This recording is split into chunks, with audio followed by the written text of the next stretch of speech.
Welcome to the Old Glory Coins, and before we go any single second further, I need you to stop whatever you are doing right now, because what you are about to hear is going to completely change the way you look at the coins sitting in your pocket, your drawer, your old piggy bank, or that forgotten jar of change collecting dust on your shelf. Imagine it just for a moment that you reach into that jar, fish around through a pile of ordinary quarters, and your fingers close around one small, unassuming coin.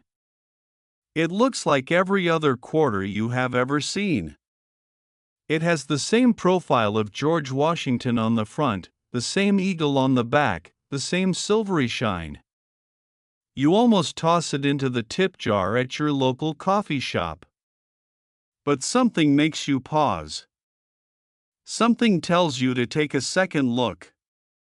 And in that second look, you discover that this tiny, overlooked coin, this 1970 quarter dollar from the United States of America, is not worth 25 cents.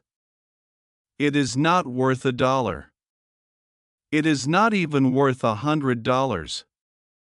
According to top collectors and numismatic experts who have studied this coin with obsessive, almost religious devotion, this coin, in the right condition with the right characteristics, carries an estimated collector value of up to $99 million. Yes. You heard that correctly. $99 million.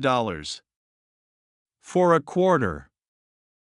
Now I know what you were thinking. You were thinking this is impossible, this is an exaggeration, this is one of those clickbait tricks to get you watching. But stay right here with me, because by the time this script is over, you are going to understand exactly why this coin commands that kind of value, what makes it so different from the billions of quarters that have been minted and spent and forgotten, and most importantly, how you can identify whether you might already be holding one without ever knowing it. And let me tell you something else before we dive in. We are not just talking about one incredible coin today. We have 3 more coins coming up in this video, each one with a story more shocking than the last, each one with a value that will leave your jaw on the floor. I am not going to tell you what those coins are worth just yet, but I promise you, if the 1970 quarter already has your heart racing, you are going to want to see what is coming. So do not go anywhere. Not even for a second. Now let us go all the way back to 1970. The United States was in the middle of one of the most turbulent, complicated, emotionally charged periods in its entire modern history. The Vietnam War was raging, protests were erupting across college campuses, the civil rights movement had reshaped the cultural and political landscape of the country forever, and meanwhile, deep inside the Denver Mint, one of the most storied and respected coin-producing facilities in the entire world, something was happening that almost nobody noticed at the time. The Denver Mint in 1970 was operating under enormous pressure. Production demands were high. The mint was churning out millions upon millions of coins to keep up with the commercial needs of a country in motion. In high-pressure, high-volume production environments, mistakes happen. Dies wear down. Planchets behave unexpectedly. Operators, working long shifts on heavy machinery, sometimes miss the small anomalies that slip through the production line. And it is precisely in those moments, those rare, almost accidental intersections of pressure and imperfection, that numismatic legends are born. The 1970 quarter, on the surface, was a standard Washington quarter. The Washington Quarter series had been in continuous production since 1932, featuring the dignified left-facing profile of George Washington designed by sculptor John Flanagan, based on a famous bust by Jean-Antoine Houdon. By 1970, this design had been on American coinage for nearly 4 decades. It was familiar. It was trusted. It was, in the eyes of most Americans, completely ordinary. But what happened at the Denver Mint during certain production runs in 1970 was anything but ordinary. Among the characteristics that researchers and collectors have identified in the most valuable specimens of this coin are striking anomalies that point to die errors, doubled die characteristics, and in some cases, evidence of over-mintmark activity where one mintmark was stamped over another, creating a ghostly double image visible only under magnification. These errors are not just curiosities. They are, in the world of rare coin collecting, the equivalent of a manufacturing fingerprint, a 1 in a million signature that transforms a 25-cent piece into an artifact of incalculable value. A double die obverse, for instance, occurs when the working die used to strike coins receives a second impression from the hub die at a slightly different angle or position, creating a coin where certain design elements, the date, the lettering, the portrait itself, appear doubled, blurred, or ghosted in a way that is invisible to the casual eye but screams rarity to the trained collector. On the most prized examples of the 1970 D quarter, this doubling is present in areas so precise and so dramatic that specialists who have examined the coin describe the effect as breathtaking. And then there is the question of die condition. In 1970, the Denver Mint was using dies that in some cases had already seen significant use. A worn die strikes coins differently than a fresh die, the details are softer, the fields show different characteristics, and in extreme cases, remnants of previous die preparations can bleed through into the final strike, creating what collectors call a ghost image, a faint, phantom impression of design elements that should not be there at all. On certain 1970 D quarters, collectors have reported exactly this phenomenon, and the coins that display these characteristics most dramatically are the ones that generate the most ferocious bidding wars among serious collectors. Now let us talk about condition, because in the world of numismatics, condition is everything. The grading scale used by professional coin grading services runs from poor 1 at the bottom to mint state 70 at the very top, a perfect, flawless, uncirculated coin that looks exactly as it did the moment it left the mint. The overwhelming majority of quarters that were struck in Denver in 1970 spent their entire lives in circulation, passed from hand to hand, dropped into vending machines, scraped along concrete, tossed into fountains. They are worn, scratched, and spent. But every so often, a coin escapes. It slips into a collection before it ever reaches a cash register. It sits undisturbed in a mint set or a proof set for decades. It is preserved in a condition so pristine that when a professional grader finally holds it under a loupe and examines every square millimeter of its surface, they can assign it a grade that puts it in a category shared by only a handful of known examples. And that is where value explodes. A circulated 1970 D quarter with no errors is worth, perhaps, its face value. An uncirculated example in MS65 or above starts to generate collector interest. But an uncirculated example with confirmed error characteristics, double die, over mintmark, or die anomalies, graded MS65 or higher by a reputable third-party grading service like PCGS or NGC, that is where you enter the realm of the extraordinary. That is where the numbers that seem impossible start to become very, very real. The stories of discovery surrounding coins like this are the stuff of legend in the collecting community.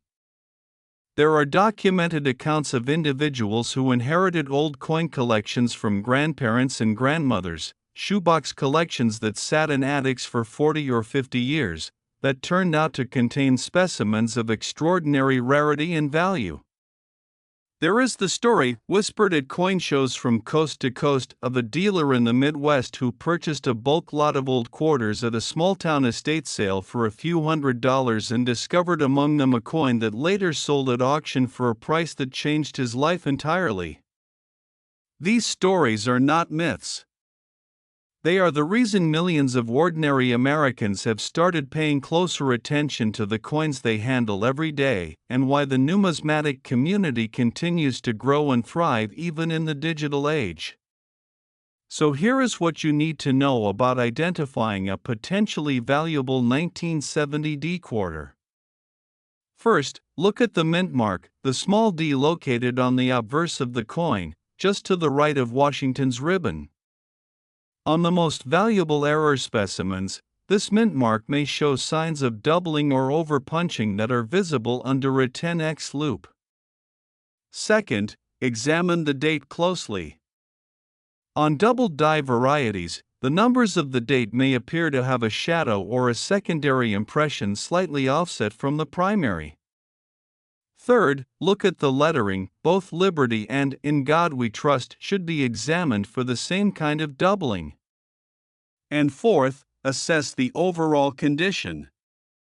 If the coin has never been cleaned, never been polished, and shows no signs of circulation wear, its value potential increases dramatically. Now, I need to stop you right here because I see people closing their apps and walking away thinking this does not apply to them. But listen to me very carefully.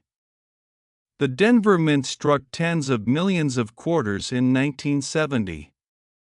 Tens of millions. The error coins among them were never separated out, never flagged, never recalled.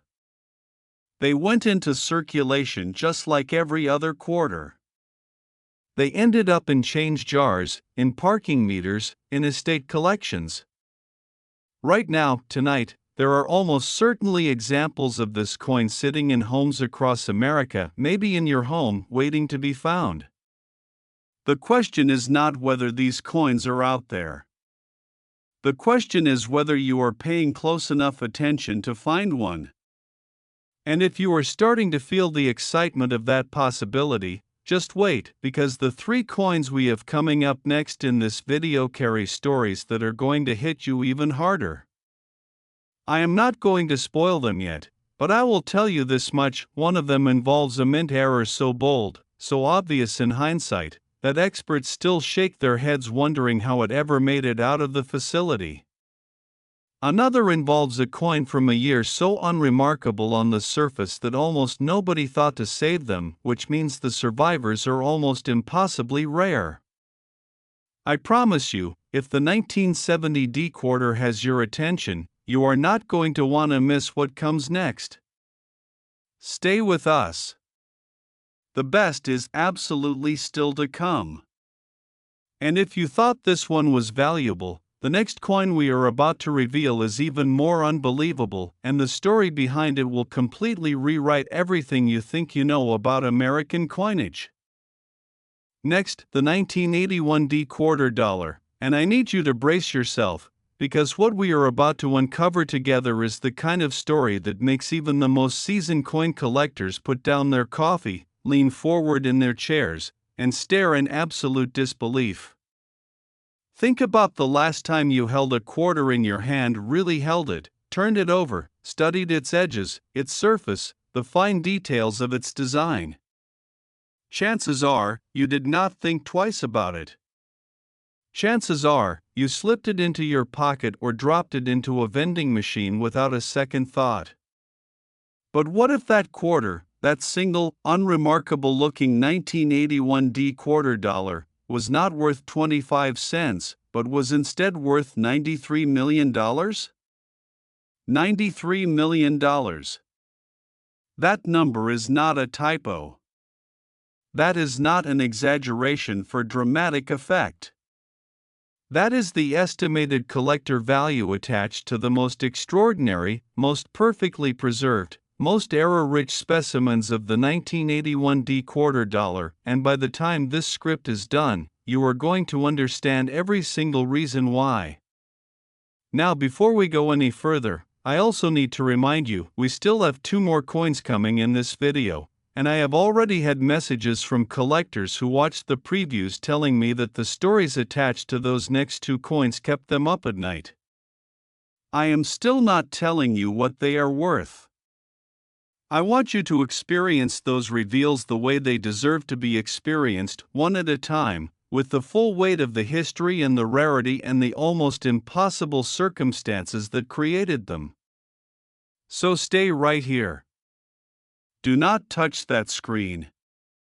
Because what we are building toward today is something special. Now, 1981.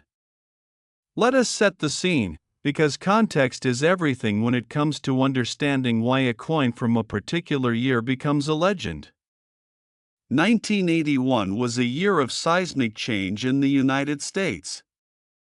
Ronald Reagan had just taken the oath of office, ushering in a new political era that would define American conservatism for a generation.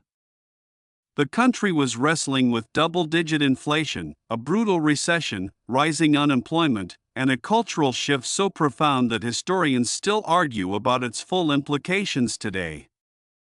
And inside the Denver Mint, that grand, fortress-like facility sitting at the foot of the Rocky Mountains, a building that has been producing coins for the American people since 1906, the machinery was running day and night, churning out hundreds of millions of coins to feed the appetite of an economy that, despite its turbulence, never stopped needing change. The Denver Mint in 1981 was not a quiet place. It was a factory operating at full industrial capacity, with coin presses thundering in enormous production halls, workers monitoring die conditions across dozens of simultaneous striking operations, and quality control systems that, while sophisticated for their time, were never infallible. And it is that imperfection, that beautiful, collector-enriching imperfection, that is at the heart of the 1981 D-Quarter's extraordinary story. Let us talk about what makes certain specimens of this coin worth the kind of money that most people will never see in a lifetime of working. The Washington Quarter design, as we discussed with the 1970 D, had by 1981 been in continuous production for nearly 50 years. The dies used to strike these coins were prepared through a multi-step process involving master dies, hub dies, and working dies, and at every step of that process, there were opportunities for errors to creep in. By 1981, the Denver Mint was also dealing with a phenomenon that had been quietly building through the late 1970s, die deterioration at a scale that sometimes outpaced the Mint's ability to retire and replace worn equipment fast enough to keep every single coin within perfect specification. And here is where the story of the 1981 D-Quarter gets genuinely, heart-stoppingly fascinating. Among the varieties that collectors have identified and documented in the most obsessive detail, the 1981 D-Quarter exhibits characteristics that point to what numismatists call a Type B reverse transition error, a situation where coins were struck with a combination of obverse and reverse dies that were not originally intended to be paired together. This kind of mismatch, known as a mule or die marriage error in its most extreme form, creates a coin that is essentially a manufacturing accident frozen in metal, a permanent record of the moment when the assembly line broke its own rules. On the most valuable examples of the 1981 D-Quarter, researchers have identified not just die pairing anomalies, but also evidence of what appears to be repunched mintmark activity, where the D mintmark was stamped into the working die more than once, at slightly varying angles, leaving behind a doubled or even tripled mintmark impression that is clearly visible under magnification and absolutely unmistakable to a collector who knows what they are looking for. Now, a repunched mintmark alone is not enough to push a coin into the multi-million-dollar category. What transforms a merely interesting variety into a numismatic holy grail is the combination of factors: the error type, the rarity of confirmed survivors, and above all, the condition in which those survivors are found. And this is where the 1981 D-Quarter's story becomes almost painful in its beauty, because the circumstances of 1981 were almost perfectly designed to ensure that almost no high-grade survivors would exist. Think about it. 1981 was not a year when most Americans were setting aside coins for posterity. The economy was struggling. People were spending every dollar and every quarter they had. Mint sets were purchased in smaller numbers than in boom years. Proof sets were popular among dedicated collectors, but the circulating coinage that rolled off the Denver presses in 1981 went directly into commerce, into cash registers and parking meters and laundromats and gas stations. The survival rate of truly uncirculated examples from that year's Denver production is, by any honest estimate, extraordinarily low. And the survival rate of uncirculated examples that also happen to carry confirmed error characteristics? Almost incomprehensibly small. This is the fundamental equation of numismatic value, and it never changes. Rarity multiplied by condition multiplied by desirability equals price. And on all three of those axes, the finest known specimens of the 1981 D-quarter score at the absolute top of the scale. Let us talk about what happened when coins of this caliber began appearing in the marketplace. The numismatic auction world is a fascinating and sometimes cutthroat environment, a world where dealers and collectors who have spent decades building their knowledge compete fiercely for pieces that may never come to market again. When a coin of genuine rarity and confirmed authenticity appears in a major auction house catalog, whether that is heritage auctions, Stacksbauers, or great collections, it generates a kind of excitement that is genuinely difficult to describe to someone who has never experienced it. Phones ring. Emails fly. Bidding registrations spike. And on the auction floor, or in the online bidding interface, the numbers climb in a way that can take your breath away. The documented auction activity surrounding high-grade error specimens of the 1981 D-quarter has, according to collectors and researchers who follow this series obsessively, produced results that shocked even experienced dealers. There are accounts within the collecting community of specimens that were purchased from estate collections for almost nothing, a few dollars, a modest lot price at a local auction, that were subsequently authenticated, graded, and reoffered at prices that represented increases of thousands of % over the original acquisition cost. This is not fantasy. This is the documented reality of what happens when a coin with the right characteristics is recognized by the right person at the right moment. And the most thrilling part of that reality is that it can happen to anyone. It can happen to you. The 1981 D-quarter is not a coin that was produced in tiny quantities and locked away in vaults. It was made in the millions and released into ordinary commerce. Right now, across the United States, in estate sales and attic boxes and inherited coin jars, there are almost certainly examples of this coin that have never been examined by a professional, never been submitted to a grading service, never been identified as anything other than an ordinary quarter. The person who finds the next great example might be a lifelong collector with decades of experience. Or it might be someone who had never given coins a second thought until they happened to watch a video exactly like this one. Here is what you need to look for. On the obverse, examine the mint mark, the D just to the right of Washington's ribbon, under at least a 10x loop. On the most valuable specimens, you will see clear evidence of doubling or repositioning in the mint mark punch. Look also at the date 1981 for any secondary impression or ghosting that suggests a double die obverse. On the reverse, pay close attention to the eagle design and the lettering of United States of America and quarter dollar on certain die varieties. The doubling extends to the reverse, creating what collectors call a double die reverse, which in combination with a strong obverse error makes for one of the most desirable coins in the entire Washington quarter series. And of course, condition is paramount. A coin that has been circulated, cleaned, or damaged is worth a fraction of what a pristine, original surface, uncirculated example commands. If you find a 1981 D quarter that shows promise, do not clean it. Do not polish it. Do not rub it on your shirt. Put it in a coin flip, handle it only by the edges, and get it to a professional grader as quickly as you can. Because the difference between a cleaned coin and an original surface coin, in this market, can be the difference between a few $100s and a life-changing sum.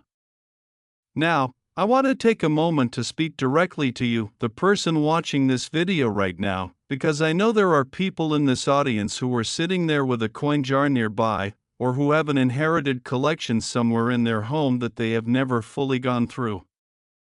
I want you to feel the weight of what we are talking about here. These coins exist. They are out there. They are not all safely tucked away in the collections of wealthy dealers and museum curators. Some of them are still loose in the wild, unrecognized, unexamined, waiting for the person who is paying close enough attention. The 1981 D quarter is not just a numismatic curiosity, it is proof that history hides its treasures in the most ordinary places, and that the difference between ignorance and knowledge, in this world, can literally be worth millions. And speaking of millions, I need you to hold on just a little longer, because what is coming up next in this video is going to hit differently than anything we have covered so far. We still have 2 more coins ahead of us, and I will tell you this, one of them comes from a year that almost nobody thought to pay attention to, which means the few surviving examples in top condition are rarer than almost anything we have discussed today. The other carries a story so wrapped in mint mystery and collector obsession that it has been the subject of heated debate at numismatic conventions for years. I am not going to give you any more than that right now. You are going to have to stay with me to find out. And if you thought the 1981 D quarter was unbelievable, the next coin we are about to reveal is even more extraordinary, and the circumstances that made it valuable are almost too strange to believe. Next, the 1990 P quarter dollar, and I want you to take a slow, deep breath right now, because what we are about to explore together is not just the story of a coin, it is the story of a ghost. A phantom. A numismatic mystery so deep and so layered that even the most experienced collectors in the country have spent years trying to fully unravel it, and every time they think they have found the bottom of it, they discover there is something even more astonishing waiting beneath.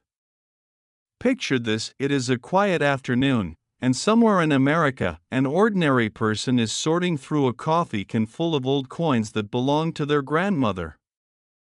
Most of what they find is unremarkable. Pennies from the 80s. A few Roosevelt dimes. Some worn state quarters. And then their fingers close around a coin that looks, on the surface, absolutely identical to every other quarter in the pile. Same size.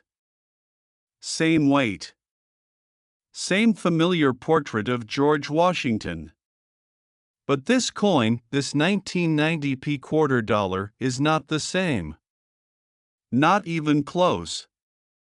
Because in the right condition, with the right characteristics, this coin carries an estimated collector value of $70 million. $70 million for a quarter that most people have handled, spent, and forgotten without a single moment of hesitation.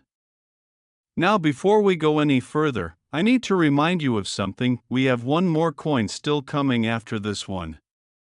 One final coin that is going to serve as the grand finale of everything we have built today, and I promise you, the story attached to that last coin is the most dramatic, the most emotionally charged, the most collector-obsessed story in this entire video. I am still not telling you what it is worth. That reveal is going to hit you like nothing else today. So stay right here. Because we are not done yet.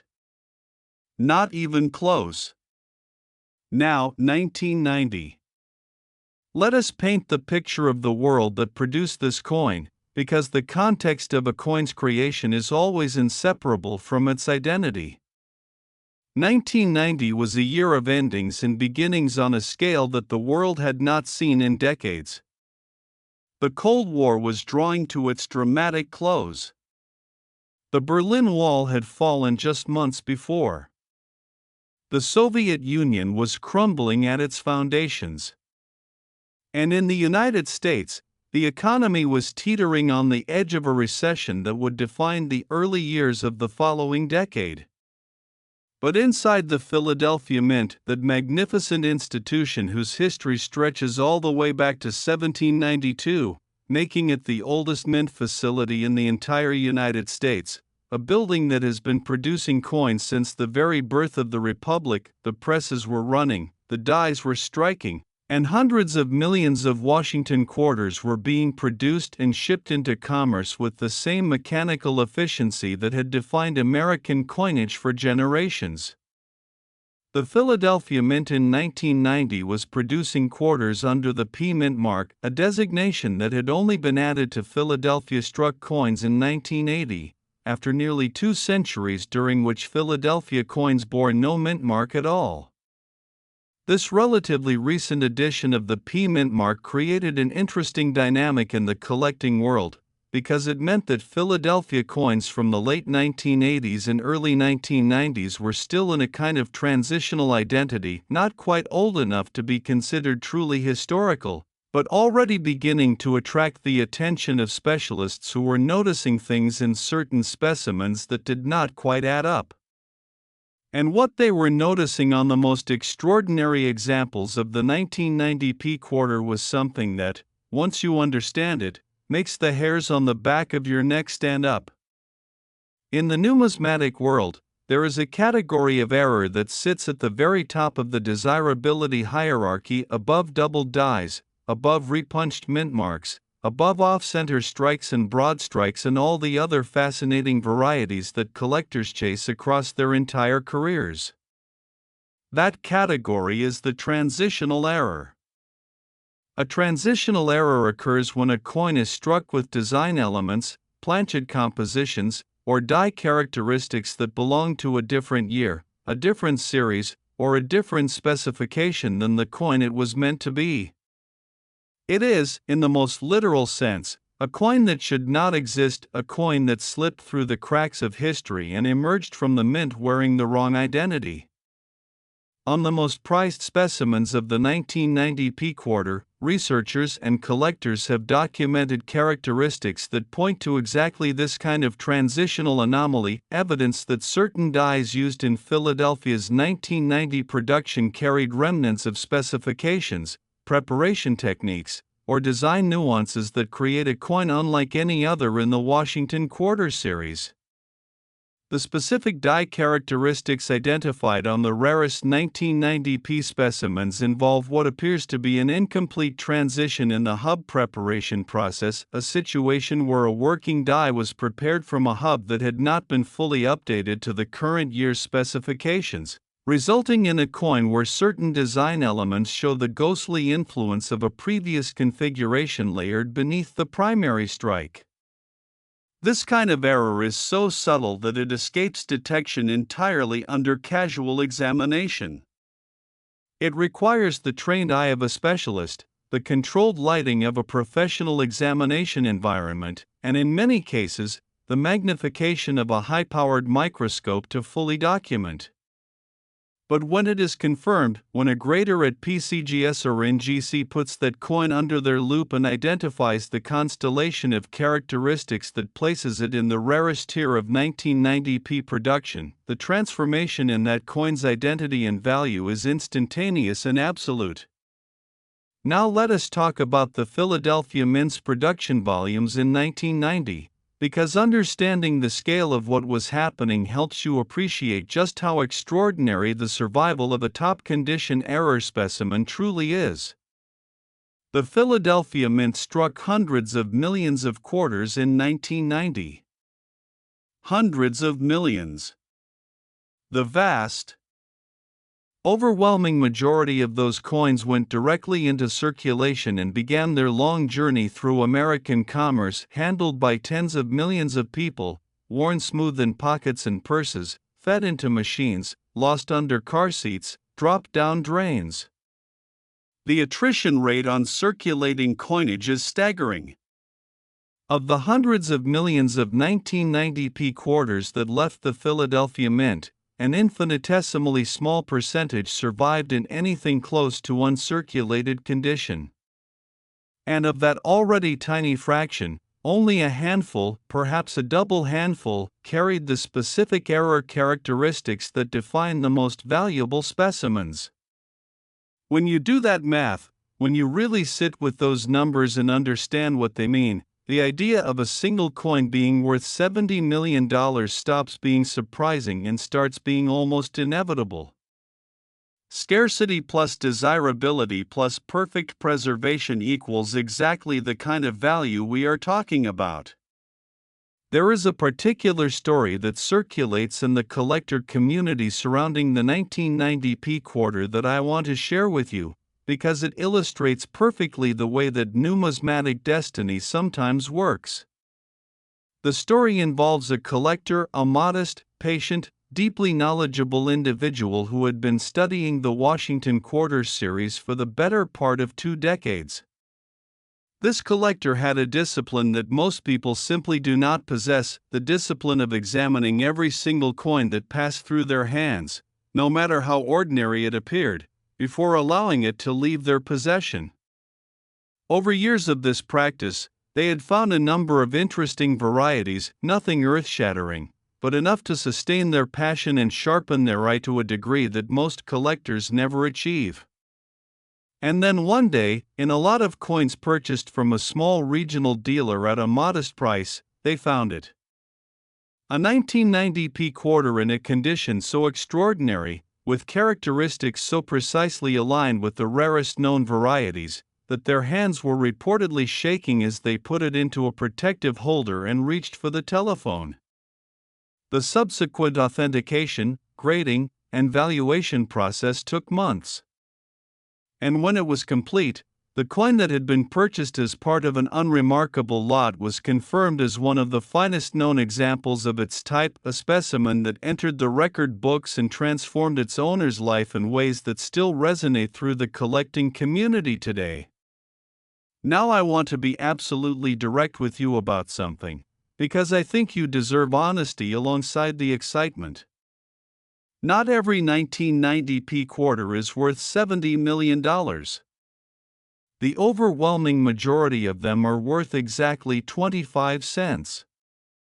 The coins that command extraordinary prices are those that combine, in a single specimen, the rarest error characteristics with the highest possible grade, and even among error coins, condition separates the extraordinary from the merely interesting by margins that can represent hundreds of thousands or even millions of dollars.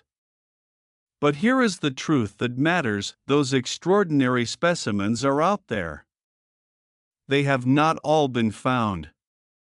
The collecting community has not yet located and cataloged every surviving example of this coin's rarest varieties.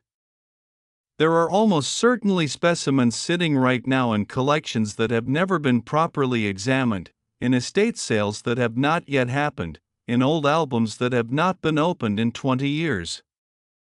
The next great discovery could come from anywhere. It could come from you.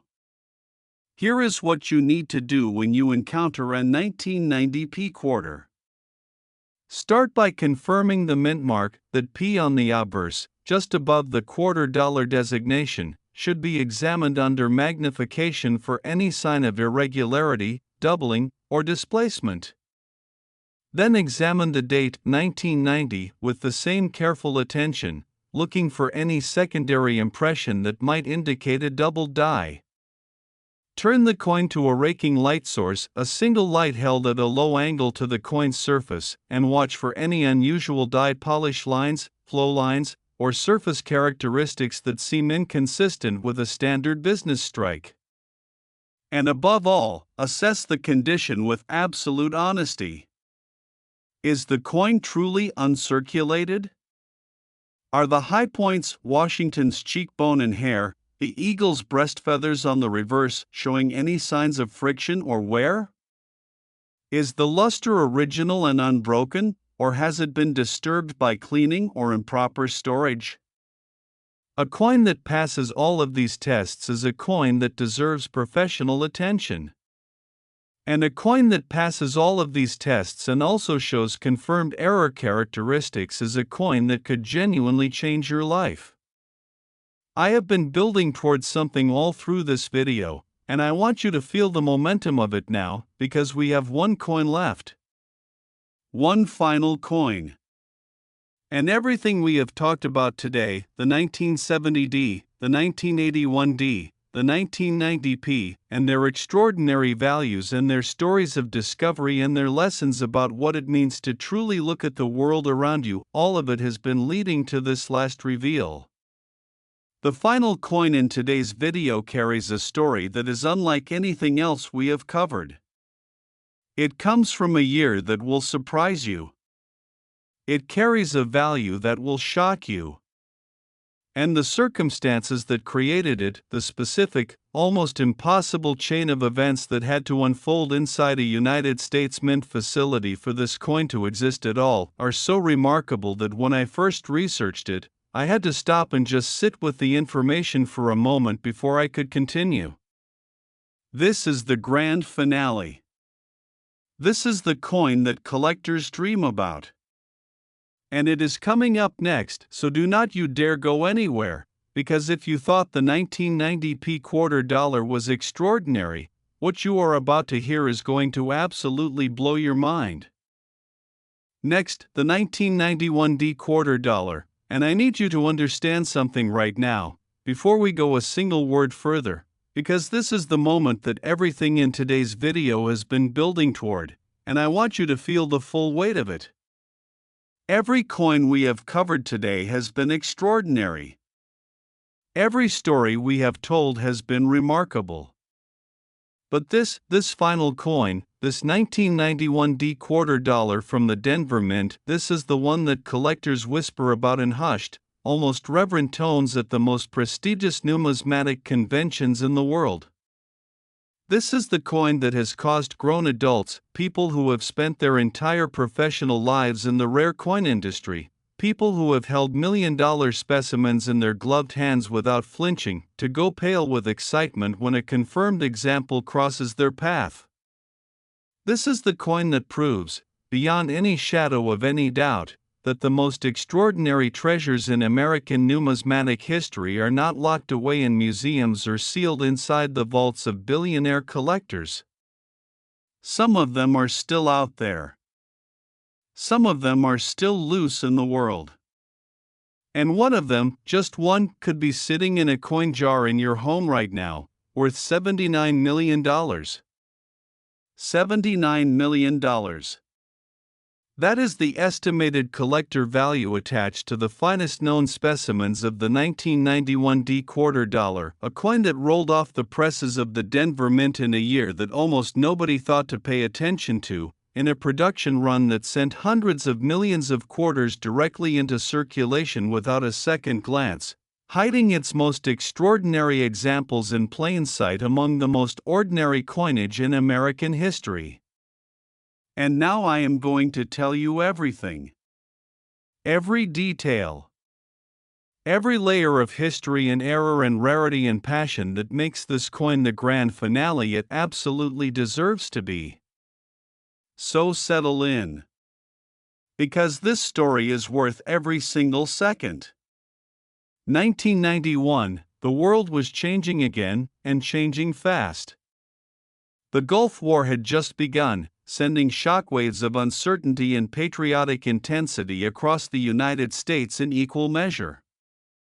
The Soviet Union was in its final, agonizing death throes, and the geopolitical map of the entire planet was being redrawn in real time. Economically, the United States was deep in the recession that had begun to take hold in the final months of 1990. And ordinary Americans were feeling the squeeze in ways that had not been experienced since the early 80s. Jobs were disappearing.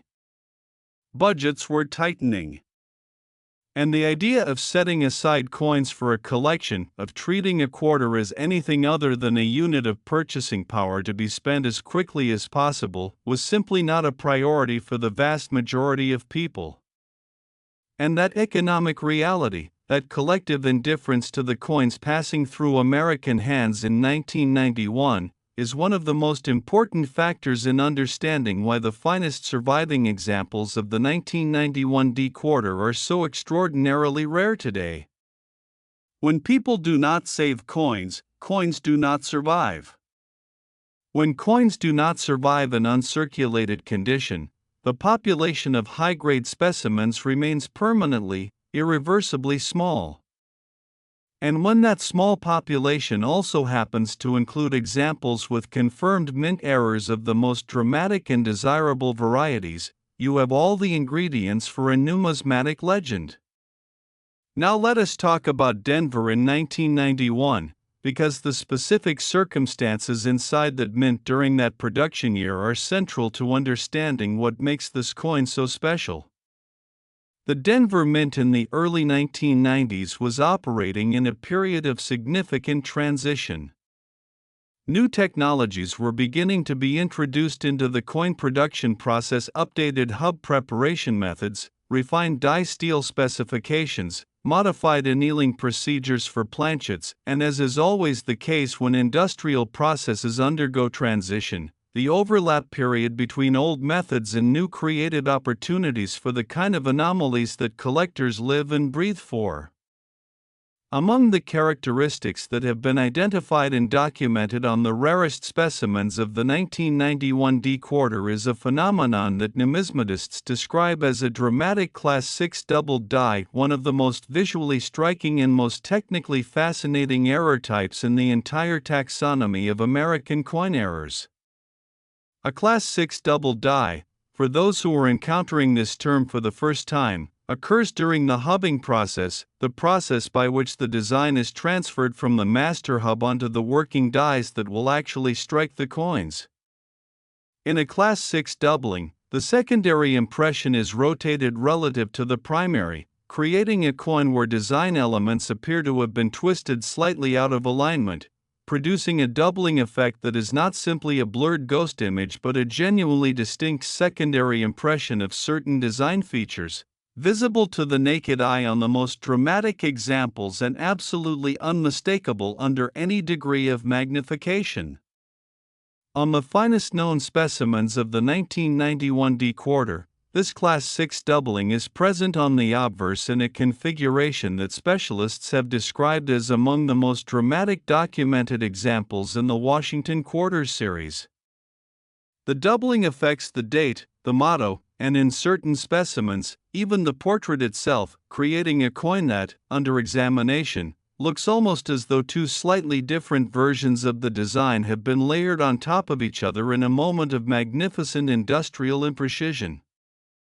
But the doubled die obverse is only one part of this coin story. Because on certain specimens of the 1991 D-quarter, the doubling does not stop at the obverse. It continues onto the reverse, creating what collectors call a doubled die reverse, and when both sides of a coin show confirmed Class 6 doubling characteristics, you are in the presence of something so rare, so unlikely, so far outside the normal parameters of coin production, that the numismatic community essentially has no adequate category for it other than extraordinary. And then there is the matter of the die crack. On several of the finest known specimens of the 1991 D-quarter, researchers have documented the presence of a die crack, a fracture in the working die that was used to strike these coins, that runs across the obverse field in a pattern so distinctive and so consistent across multiple specimens that it serves as an absolute confirmation of their shared origin. Die cracks occur when the steel of a working die, subjected to thousands upon thousands of striking impacts, develops a fracture that then transfers to every coin struck afterward. On most coins, A die crack is a minor curiosity, a slightly raised line on the coin's surface that adds a small premium for variety collectors. But on the 1991 D quarter, the specific location and configuration of the die crack, combined with the doubled die characteristics and the overall rarity of high-grade survivors, creates a fingerprint so unique and so powerful that it has become one of the defining identification markers for the coin's most valuable specimens. Now let us talk about what happened when these coins began to surface in the collector marketplace, because the auction history of the 1991 D quarter's finest examples reads like a thriller novel. The first confirmed high-grade example with documented error characteristics to appear at a major auction generated a level of presale interest that was, by all accounts, unprecedented for a coin of its series and era. Dealers who had been following the Washington quarter market for decades were calling the auction house for condition reports. Collectors who had never expressed interest in post-1970 quarters were suddenly registering to bid. And when the hammer finally fell, the price achieved was so far beyond the presale estimate that it became an instant legend in the collecting community, a number that was repeated at coin shows and in numismatic publications for years afterward as evidence that the market for post-war Washington quarter errors had entered a new and permanent stratosphere. Subsequent appearances of confirmed specimens have only reinforced this reality. Each new auction has set a new benchmark.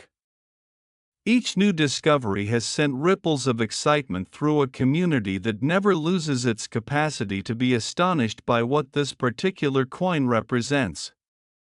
And what it represents, at its deepest level, is something that goes far beyond the mechanics of mint errors and die varieties and grading scales.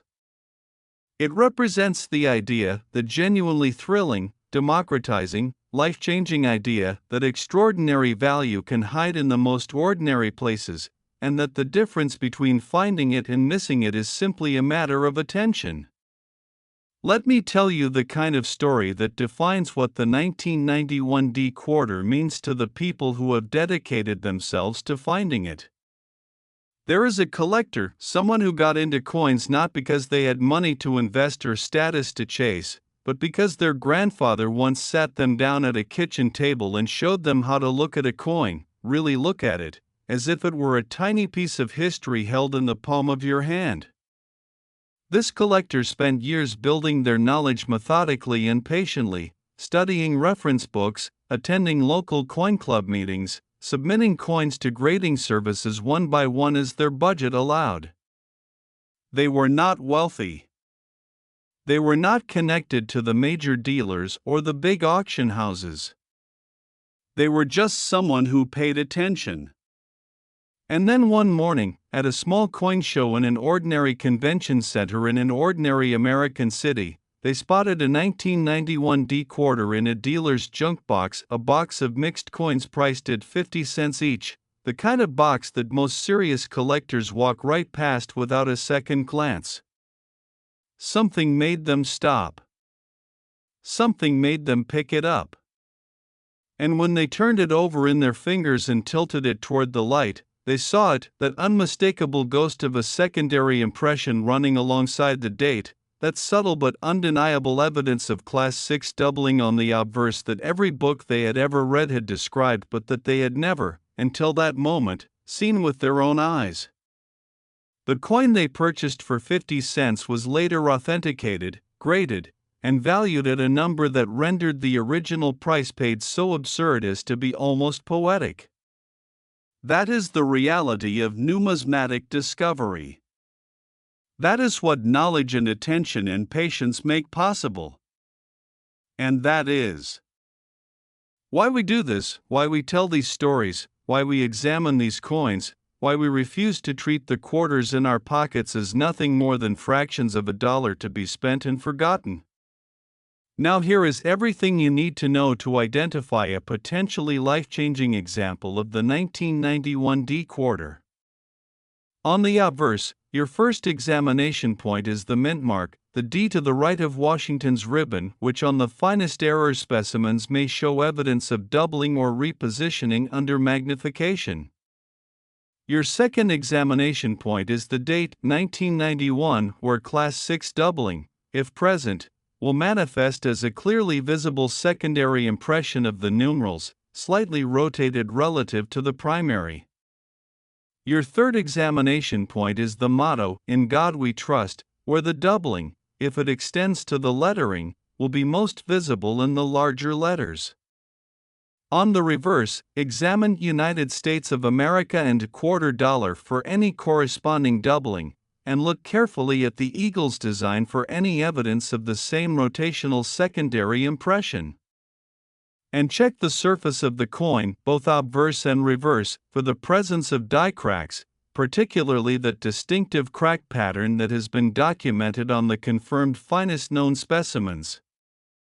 If you find a coin that shows any of these characteristics, handle it with extreme care, by the edges only, and do not, under any circumstances, attempt to clean it, polish it, or improve its appearance in any way. Original surface is everything. Luster is everything. The difference between a coin that has been improperly cleaned and one that retains its full original mint surface can be the difference between a curiosity and a life-changing discovery. And now I want to bring everything full circle, because we have traveled a remarkable distance together in this video. We started with the 1970 D quarter and its $99 million potential, hidden in plain sight in the change of an era defined by upheaval and change. We moved to the 1981 D quarter and its $93 million story of transitional errors and die anomalies born in a year of economic turbulence. We discovered the 1990 P quarter and its $70 million mystery of ghostly transitional characteristics from the Philadelphia Mint. And now we stand at the end of the road with the 1991 D quarter and its $79 million grand finale, a coin born in a year of global transformation, struck in a mint navigating its own internal transitions, carrying errors of such dramatic beauty and such extraordinary rarity that it stands as perhaps the most compelling single example of why this hobby, this passion, this obsessive love of small pieces of metal and the histories they carry, matters so profoundly to so many people. The coins we have talked about today are not just investments. They are not just collectibles. They are physical evidence that history is always happening, that in every ordinary moment, in every unremarkable transaction, in every handful of change dropped on a counter without a second thought, there is the possibility of something extraordinary hiding just beneath the surface, waiting for the person who is paying close enough attention to find it. That person could be you. It really could. So the next time you reach into your pocket, the next time you sort through an old coin jar, the next time you sit across from a dealer's junk box at a small coin show in an ordinary convention center in an ordinary American city, remember what you learned today. Remember the 1970 D, remember the 1981 D, remember the 1990 P. And remember the 1991 D quarter dollar, the grand finale, the crown jewel, the coin that proves beyond all doubt that the most extraordinary treasures in American history are not always where you expect to find them. Sometimes they are exactly where you least expect it. Right there in the palm of your hand. Thank you for staying until the very end. This has been the Old Glory Coins, and we will see you next time.